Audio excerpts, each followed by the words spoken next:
Well, thank you very much. And it's true, I was born into a band. And very literally, I mean that literally. When I was born, my 4 older brothers who were already playing music, they knew that they needed a bass player to round out the family band. And so I was born into that role. And as I'm older, I'm looking back on it now that I'm kind of called a teacher. When I look back on that and how I was taught, I realized that I wasn't really taught, which is why I say that music is a language. Because if you think about your first language, for me and probably most of us here, it might be English, so I'm just going to go with English. If you think about how you learned it, you realize you weren't taught it. People just spoke to you. But the coolest thing, this is where it gets interesting, is you were allowed to speak back. Now, if I take the music example, in most cases, our beginners are not allowed to play with the better people. You're stuck in the beginning class. You have to remain there a few years until you elevate until the intermediate and then advanced. And after you graduate the advanced class, you still have to go out and pay a lot of dues. But with language, to use a musical term, even as a baby, you're jamming with professionals all the time, to the point that you don't even know you're a beginner. No one says, I can't talk to you until you got to go over there. When you're older, and then I can speak to you. That doesn't happen. No one tells you what you have to say.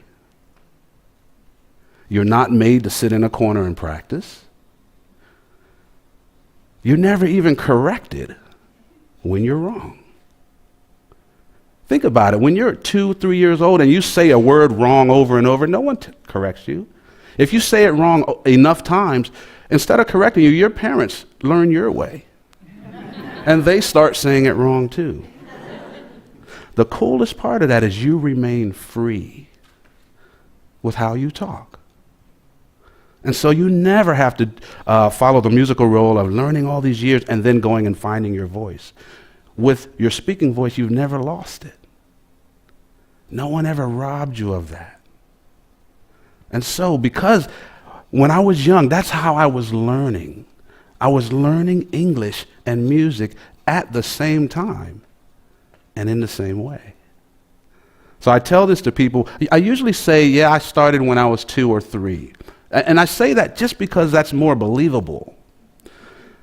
But when did you start speaking English? Did you wait until you were 2 or 3? No. You were speaking, I'd probably say before birth. Whenever you could hear is when you probably started learning it. To me, that's very, very cool and very, very clever of my brothers, who are my oldest brother out of the 5. I'm the youngest. Reggie's the oldest. He's only 8 years older than me. So how he was this smart, I don't know. That's the real question. That should be the real TED Talk. Is how he figured out the ingenious way of not teaching us younger brothers how to play. It didn't start me by putting a bass in my hands. No. The first thing they did was play music around me. From my earliest ages that I can remember living in Hawaii, and my brothers would set up, and I can remember seeing a plastic stool. A lot of times we'd set up in the front yard, but I could see a plastic stool with a little plastic toy Mickey Mouse wind-up guitar laying on top of that stool. No one had to tell me that that was for me. The same way no one has to tell you when it's your turn to talk. You know how to do it. And so I knew that stool was for me. I knew that instrument was for me. And it had plastic strings on it. You would wind it up and it would play a song, but you couldn't really play it from the strings. And it wasn't about that. By the time I was old enough to hold an instrument,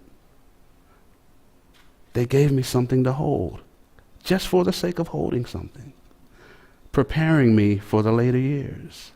It wasn't about playing that instrument. That's the mistake a lot of us music teachers make, is we teach kids how to play the instrument first, before they understand music. You don't teach a kid how to spell. Teaching a kid to spell milk before they've drinking a lot of it for a few years doesn't make sense, does it?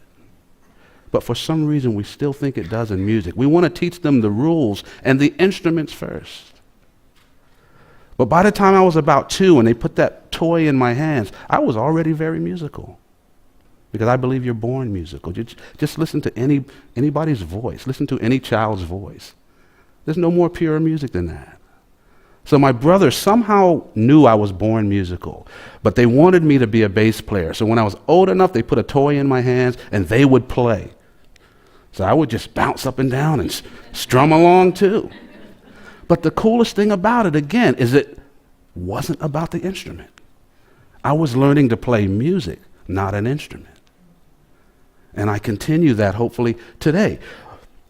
Again, what I did know was I knew what it meant when my brother opened up his hi-hat at the end of a 4-bar phrase.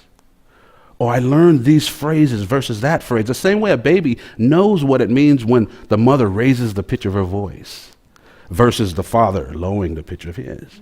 You know these things, and even though you may not even understand what the word means. And so you're learning all these things. By the time a baby can speak a real word, they know already a lot about the language. So I was learning music the same way. By the time I had an instrument in my hands, I was already very musical. When I turned about 3 years old, Reggie took 2 strings off of one of his 6-string guitars. He took the 2 high strings off, and that became my first real instrument. And so Reggie actually started teaching me to put my finger in certain places to produce notes to songs I already knew. So I wasn't starting from the beginning. I was musical first. Now I just had to put that music through an instrument. And looking back on it now, I realize that's how I learned to talk. It wasn't about learning the instrument first. Who cares about the instrument you talk with? It's about what you have to say. And so I've always musically maintained my own voice. I've always had something to say. And I've learned how to speak through my instrument. So if we think about a couple of things, not being forced to practice, not being told what you have to say when I'm speaking English again, not being told what you have to say. You know, when a teacher teaches you a new word in English, she has you put it into a sentence, into context right away. A music teacher will tell you to go practice it, right? Practicing works, but it's a slower process than putting it into context. And we know that with English. And so this was the way I learned. And as I grew older, about 5 years old, we were actually on tour, the 5 of us. We were fortunate enough to be able to tour opening for a great soul singer named Curtis Mayfield. And so if I was 5 years old, my oldest brother was only 13. But when I think about it, we could speak good English at that age. Why not music? So I've always since then approached music just like a language because I learned it at the same time and in the same way. The best part of it all is I've maintained something that little children are born with, and that's freedom. A lot of us are taught out of our musical freedom when we're first given a lesson. Because we go to a teacher, and the teacher rarely ever finds out why we came in the first place. A lot of times it's that kid playing that air guitar where there's no right or wrong. It's not about the right or wrong notes. It's not about the instrument. They're playing because it feels right. It's the same way and reason that you sing in the shower. Or when you're driving to work, you're singing. You're not singing because it's the right notes or you know the right scales. You're singing because it feels good. I spoke to a lady at breakfast who says, I'm Ella Fitzgerald when I'm in the shower. And of course she's right. So why does that change when someone outside starts to listen? That freedom becomes lost as we grow and as we learn, and we need to find a way to keep that freedom. And it can be done. It's not going forever. A kid playing air guitar will play with a smile on their face. Give them the first lesson, the smile goes away. And a lot of the times you have to work for your whole musical lives to get that smile back. As teachers, we can keep that smile if we approach it the right way. And I say approach it like a language. Allow the student to keep the freedom. As I got older, a little bit older, and my brothers and I started to tour and play a lot, my mom would ask a question that I never understood really until I got much older and had kids of my own. But my mom would ask us boys, she would say, what does the world need with another good musician? Think about that. And I'm saying music, but insert your own career. What does the world need with you? And it really made me realize that now, as I got older, music is more than just a language. Music is a lifestyle. It's my lifestyle. Now, don't get me wrong. I'm not talking about the lifestyle a lot of musicians lead. Because we can look back at our musical heroes of the past and realize that they were huge successes in music, but just as huge failures in life. And I could name a few of them, but I don't want to upset anybody. But if we think about our heroes, a lot of them, and I think our parents were preparing us for something that we didn't know at the time, but I think she could see ahead. What does the world need with another good musician? So we're practicing all these hours. We turned our whole house into a music room where all the neighborhood, all the statewide musicians would show up. We would practice. My parents would spend money they didn't have to make sure we had the next newest instrument every Christmas. Santa would bring the newest thing. What was that about? Was it just so that we could make money? So that we could stand on stage and bask in the glory? I realize now that it's much more than that. Music is my lifestyle. And now as I've gone into really study music so that I could share it with other people in a teacher's role, I realize that there's a lot that we can learn from music and apply to our lives. To be a good musician, you have to be a good listener. It doesn't matter how great I am as a bassist or any instrument. It doesn't matter how great I am. We can put 5 of the world's best musicians on this stage. But if we're great separate from each other, it's going to sound horrible. But if we listen to each other and play together, individually, we don't have to be as great. And it'll sound much better. I was invited a couple years in a row to go to Stanford in California and put together a musical team to address the incoming freshman class. And we were able to use music to give them an idea of what the next 4 years of their life might be like. And it was fun using music to do it because music is a way that I can talk about anything that could be kind of touchy. Politics, racism, equality, inequality, religion. I can do it through music and I'm still safe, But we were able to pick someone out of the audience who never played an instrument before.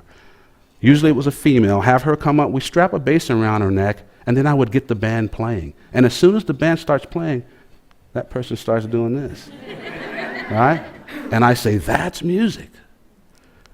If you listen to that bass, like any instrument in a music store, when it's sitting there, it doesn't make a sound. So if you want music to come out of that, you got to put it there. And that groove that's in your neck, you just got to put it into that instrument. So I just had her with her left hand squeeze the neck, because everyone knows how to hold an instrument. That's not new. Squeeze it, and then let your right hand dance on the string.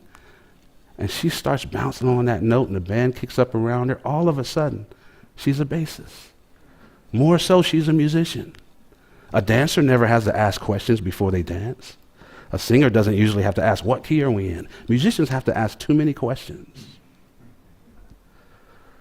So what that taught me is that, wow, because we're great, she doesn't have to know anything. And all of a sudden, anyone who were to walk into the room and see this band with this newcomer on stage, no one would know who was the newcomer.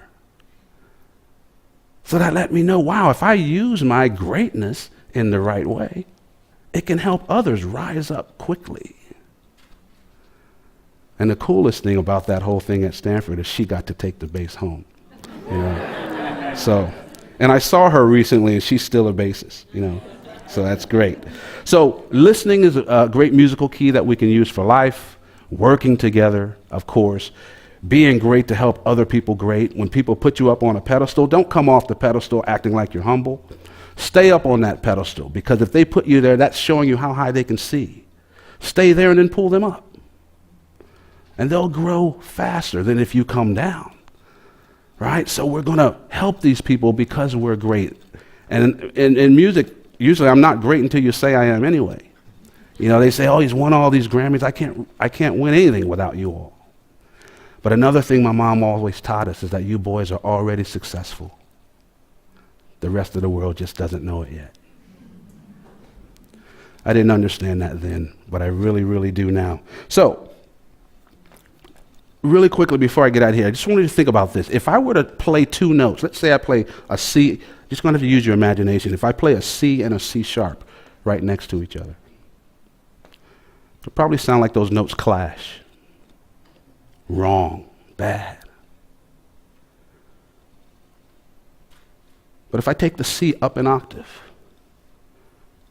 play the C sharp and the C again, all of a sudden it sounds beautiful. Same two notes. That C becomes a major seventh to the C sharp, which is a key element that makes a chord almost too beautiful, too nice sounding. So how can these same two notes sound bad and clash in one instance and beautiful in another? Let's take that to life. When we see something bad or awful or horrible in life, maybe we're just viewing it in the wrong octave. Maybe we could change our perspective. Actually, if you see something that's wrong, you should know that you're seeing it in the wrong octave. And find a way to change your viewpoint. Or to use a musical term, change your octave. Countries make bombs with the goal of hurting people, instilling fear, killing people, proving a point. Countries, governments bless the bombs before they're sent. And this happens from the top down, the government down. This is our answer. Makes me realize that the solution may have to come from the bottom up. Is anyone working on a bomb that makes people love you? Maybe a Cupid bomb. I believe we already have it. And it's called music. And every country has their own version of it. And it works. It brings people together. You don't have to know a thing about it to get it. It's a language. It's a lifestyle. And it can save the world. My name is Victor Wooten. I'm a musician. And I hope you will join me on the battlefield. Thank you.